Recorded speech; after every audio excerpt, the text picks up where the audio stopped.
How to change PayPal password. Hey everyone, welcome back to our channel. In today's video I'm going to guide you on how you can change a PayPal password, so make sure to watch the video till the very end. Now if you want to change a PayPal password, it's actually quite very simple to do so.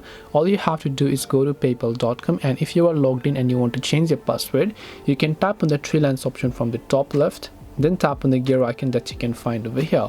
Once you tap on the gear icon over here, you should be able to see this type of toggle, where what you can actually do is you can simply go to the security tab here. Once you go to the security tab over here, you'll find an option that says password, create or update your password. So you can tap on create or update your password option here. Then all you have to do is simply make sure to enter the new password that you would like to use. First you have to confirm with your current password, then enter the new password, confirm the new password, and tap the change password option to change it. This way you should be able to change your PayPal password. Hope this video was very helpful. If you have got any more questions, then feel free to also leave them down in the comment section below. Thank you for watching till the very end of the tutorial, and see you soon in the next video.